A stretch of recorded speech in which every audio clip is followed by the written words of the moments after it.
तो दोस्तों अब हम देखते हैं एक्सरसाइज 1.2 के बारे में। देखिए क्या है एक्सरसाइज 1.2 में। पहला क्वेश्चन है, निम्न कथन सत्य है या असत्य है, कारण सहित बताइए। प्रत्येक अपरिमेय संख्या एक वास्तविक संख्या होती है। तो ये सही बात है, क्योंकि देखो हमने क्या पढ़ा था, जो वास्तविक संख्या जो हमारी आर होती है उसको हम क्या लिख सकते हैं, अपरिमेय संख्या प्लस परिमेय संख्या, है ना। जो आर को हम दो तरीके से डिवाइड करते हैं, अपरिमेय और परिमेय, है ना। और अपरिमेय तो जो है वो है होती है, परिमेय को हम तीन तरीके से डिवाइड करते हैं। एक पूर्णांक, ठीक है, पूर्णांकों को हम दो तरीके से डिवाइड करते हैं, ऋणात्मक और धनात्मक, ठीक है। और पूर्णांकों को एक और प्रकार होता है जिसका होता है हमारा पूर्ण संख्या, ठीक है। इसमें जीरो आ जाता है। तो ऋणात्मक धनात्मक पूर्णांकों को हम क्या कह देते हैं, प्राकृतिक संख्या, ठीक है। प्राकृतिक संख्या जिसे हम n कहते हैं, इसे हम w कह देते हैं, इसे हम z कह देते हैं, इसे हम q कह देते हैं। लेकिन जो r जो हमारी वास्तविक संख्या होती है वो अपरिमेय और परिमेय संख्या दोनों को मिलाकर होती है। तो प्रत्येक अपरिमेय संख्या तो वास्तविक संख्या होगी और प्रत्येक परिमेय संख्या भी वास्तविक संख्या होगी, लेकिन उल्टा संभव नहीं है कि प्रत्येक वास्तविक संख्या अपरिमेय नहीं होगी और प्रत्येक वास्तविक संख्या परिमेय भी नहीं होगी। तो ये चीज़ का ध्यान रखिएगा। तो इसका पहला ये जो है गलत हो जाएगा। दूसरा क्या है, संख्या रेखा का प्रत्येक बिंदु रूट m के रूप का होता है, जहाँ पर m क्या है, एक प्राकृतिक संख्या है। अब देखिए जो हमने संख्या रेखा की बात करी है, ये संख्या रेखा है। संख्या रेखा पे ये 0 है, ये 1, ये 2 और इसी तरीके से -1, -2। अब देखिए ये क्वेश्चन कह रहा है प्रत्येक बिंदु रूट m के रूप का है, प्रत्येक बिंदु रूट m के रूप का, जहाँ पे m क्या है, m एक प्राकृतिक संख्या है। यानी कि ये m प्राकृतिक संख्या होने का क्या मतलब, पूर्ण संख्या है, पूर्ण में भी धनात्मक वाली संख्या है, केवल धन वाली।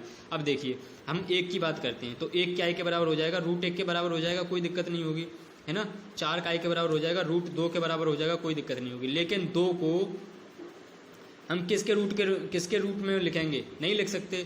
तो देखिए हम इसमें माइनस वाली संख्याएं होंगी, क्या हम -1 का रूट लें तो वो रूट m के बराबर आ जाएगा, सॉरी माफ़ कीजिएगा, ये -1 रूट m के बराबर आ जाएगा, कभी नहीं आ सकता। तो इसका पहला क्वेश्चन क्या है, क्या है, संख्या रेखा का प्रत्येक बिंदु के रूप का होता है, ये गलत है, ठीक है। तो ये हो गया हमारा। अब तीसरा देखिए, प्रत्येक वास्तविक संख्या एक अपरिमेय संख्या होती है।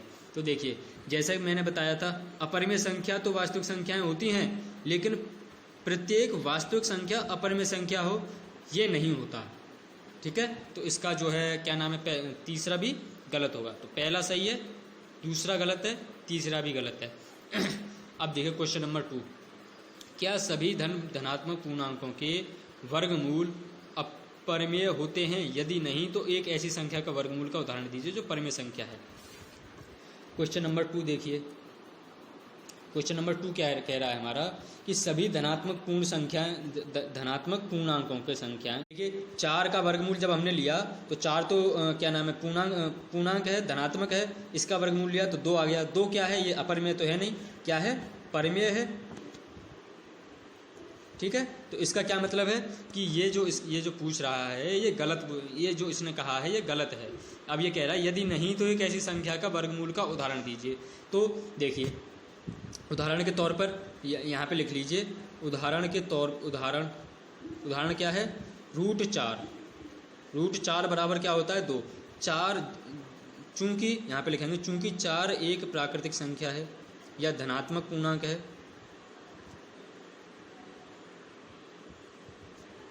ठीक है, लेकिन 4 का वर्गमूल यानी कि रूट 4 बराबर 2 एक परिमेय संख्या है, ठीक है।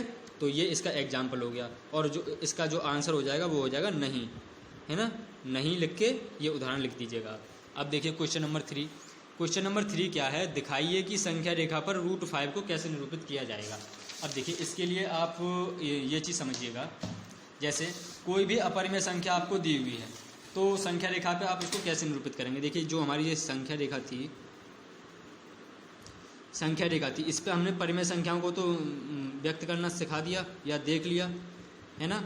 लेकिन हम अपरिमेय संख्याओं को कैसे व्यक्त करें। देखो अगर मैं कहूँ 2 को दिखाइए तो 2 ये रहा। अगर मैं कहूँ 2/5 यानी कि परिमेय संख्या है ना 2/5, तो 2/5 कहाँ हो जाएगा, यहाँ पे 2 और 3 का आधा ये वाला। अगर मैं कहूँ 3/5, 3/5 का मतलब, सॉरी माफ़ कीजिएगा, 2/5 यहाँ पे नहीं होगा, ये 2/5 1 और 2 के, सॉरी ये इसके 0 और 1 के बीच में कहीं पर आएगा, ठीक है, वो हम यहाँ। इसी तरीके से हम 2.5 की अगर हम बात करते हैं 2.5, तो ये 2 और 3 के बीच में यहाँ पे आ जाएगा। -1.5 की बात करें तो देखो -1 ये रहा और -1.5 यहाँ पे आ जाएगा। तो इस तरीके से हम सभी के लिए यहाँ पे दर्शा सकते हैं। लेकिन जब हम बात करते हैं अपरिमेय संख्याओं की, तो उनको कैसे दर्शा जाए, तो देखिए मान लीजिए कि अपरिमेय संख्या √2 एक अपरिमेय संख्या है, ठीक है, ये अपरिमेय संख्या है, तो इसको इस पर कैसे दर्शाएंगे। तो देखो सबसे पहले आपको क्या करना है, संख्या रेखा बना लेनी है, उसमें 0 1 2 3, सॉरी ये -1 -2, ठीक है। अब देखिए आपने एक प्रमेय पढ़ी होगी, पाइथागोरस प्रमेय, ठीक है। पाइथागोरस प्रमेय में आपने क्या पढ़ा था कि एक हमारा त्रिभुज, समकोण त्रिभुज होता है, ये ABC अगर हम इसको मान लें तो क्या होता, इसका कर्ण का वर्ग होगा इसके आधार के वर्ग और लंब के वर्ग के बराबर। यानी कि हम लिख सकते हैं कर्ण का वर्ग बराबर लंब का वर्ग प्लस आधार का वर्ग। और यहाँ पे कर्ण क्या है, AC, ये AC कर्ण है, तो AC का स्क्वायर इक्वल टू AB का स्क्वायर, ये आधार हो गया, और प्लस BC का स्क्वायर, ये लंब हो गया। अब देखिए सेम चीज़ आप यहाँ पे देखिए, √2 है, √2 को हम क्या लिख सकते हैं, रूट में 1 + 1 लिख सकते हैं ना, क्योंकि दो रूट के अंदर ही तो है। अब ये रूट के अंदर ही हमने 1 + 1, इसको जब हम सॉल्व करेंगे तो 1 और 1 2 हो जाएगा वापस। अब देखिए ये इससे ये, सॉरी ये देखिए ये क्या होगा, अब आप इससे इसको ख़त्म कर दीजिए, यानी कि दोनों तरफ का स्क्वायर करिएगा तो क्या आ जाएगा, 2 = 1 + 1, ठीक है। अब देखिए, अब आप एक काम करिए, आप ये मानिए, आप इसको मत मानिएगा, आप ये मानिएगा, देखिए यहाँ से शुरू से करते हैं, ये हमारा एक समकोण त्रिभुज है ABC, जिसकी ये वाले आधार भी एक है और लंब भी एक है। तो ये क्या होगा, AC क्या होगा, तो AC देखिए AC कैसे निकालें, ये AC कर्ण है, यानी कि कर्ण का वर्ग काय के बराबर, आधार का वर्ग प्लस लंब का वर्ग। तो ये AB 1 का स्क्वायर प्लस BC 1 इसका स्क्वायर, क्या हो जाएगा 1 + 1 = 2। अब AC निकाल लेंगे तो वर्गमूल ले लेंगे, क्या हो जाएगा √2। तो ये वाली भुजा क्या आ गई, √2। अब देखिए ये जो भुजा आएगी, ये भुजा की लंबाई कितनी है, √2। ये लंबाई को देखो आप क्या करेंगे, ये हमारा एक इकाई का है, ये है ना, ये इकाई का है, ये आप इस पे इसी के लंबवत एक जो जितनी डिस्टेंस ये है उतनी ही डिस्टेंस आप इसके लंब बनाएंगे और इस पॉइंट को इस पॉइंट से मिला देंगे, ठीक है। इस तरीके से क्या होगा, यहाँ पे एक समकोण त्रिभुज बनेगा, आपको नाम दीजिएगा आप ABC, है ना, ये मान लीजिएगा, ये 1 है क्योंकि 0 से 1 तक चलना है हम यहाँ पे, ये 1 हो गया, और हमने इसकी लंबाई के बराबर ये माना है तो ये भी 1 हो जाएगा, ये 1 तो इसका स्क्वायर देखो इस तरीके से हम क्या करेंगे, अगर हम इसको सॉल्व करेंगे तो AC क्या निकल के आएगा, √2। तो ये लंबाई क्या आ गई, √2। अब ये लंबाई को आप क्या करेंगे, चाप जो प्रकार लेंगे प्रकार, तो उस पर आप ये चाप लगाएंगे, यहाँ से इस तरीके से आप चाप लगाएंगे, इतनी लंबाई नापेंगे और वो लंबाई को नाप के आप इस तरीके से चाप लगाएंगे, ठीक है। तो वो चाप यहाँ पे कहीं काटेगा, ठीक है। तो ये वाली डिस्टेंस जो है, क्योंकि हमने क्या पढ़ा, अगर ये हमारा क्या नाम है वृत्त है, तो वृत्त में ये वाली लंबाई के बराबर आएगी क्योंकि त्रिज्या है, तो ये भी त्रिज्या और ये भी त्रिज्या, तो ये लंबाई यानी कि ये √2, तो ये लंबाई कितनी हो गई, √2, ठीक है। यहाँ से यहाँ तक ये √2 हो गई, तो ये यहाँ पे हमारा √2 आ गया,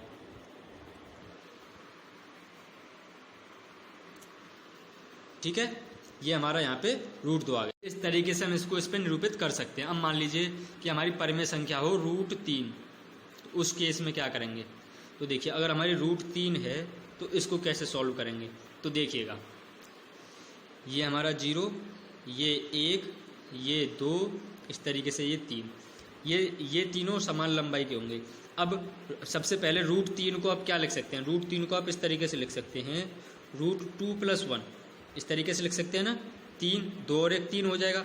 तो आप क्या करें, सबसे पहले √2 को निरूपित कीजिए। देखिए ये एक है ना, इसके लंबवत हमने एक लंब खींचा, ये भी एक लंबाई का, इसको जब हमने मिलाया तो ये कितनी लंबाई का निकल के आएगा, √2 है ना, ये √2।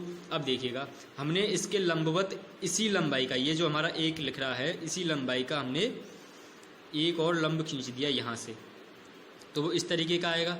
अब देखिए, अब जब हम इसको इससे मिलाएंगे तो ये कितने के बराबर आएगा, देखिएगा यहाँ पे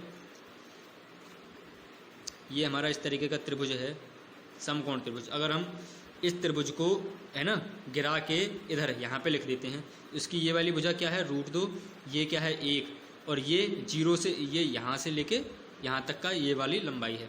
अब देखिए हमें ये लंबाई निकालनी है, तो कर्ण का वर्ग काय के बराबर होता है, आधार का वर्ग प्लस लंब का वर्ग। तो आधार √2 का वर्ग प्लस लंब का वर्ग 1 का वर्ग, ये क्या हो जाएगा 2 है ना, रूट से स्क्वायर कैंसिल हो जाएगा, +1 क्या आ गया 3। कर्ण काय के बराबर आ जाएगा फिर, √3 के।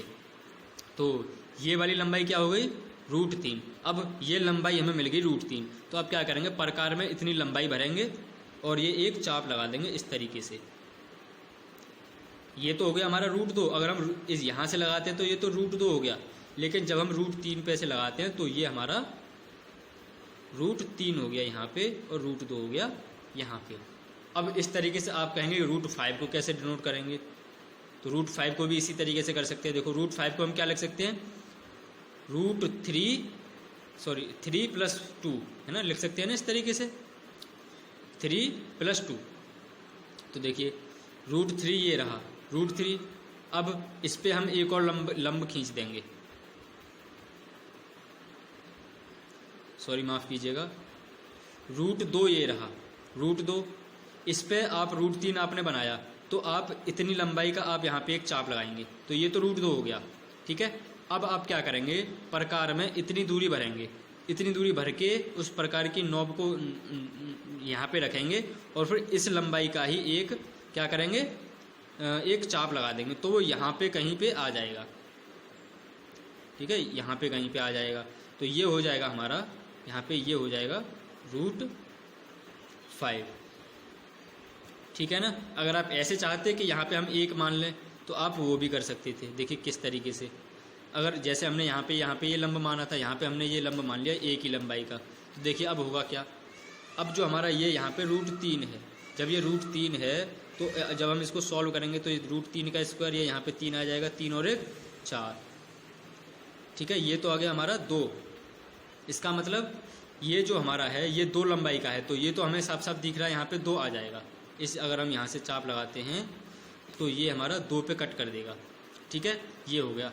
अब लेकिन हमारा क्या निकला है, √4 निकला है ना। यहाँ से जब हम इसको सॉल्व करेंगे तो √4 ही तो निकलेगा, लेकिन हमें क्या निकालना है, √5। तो √5 निकालने के लिए इस पर एक और इसी तरीके से, सेम इसी तरीके से एक और लंब खींचेंगे, है ना।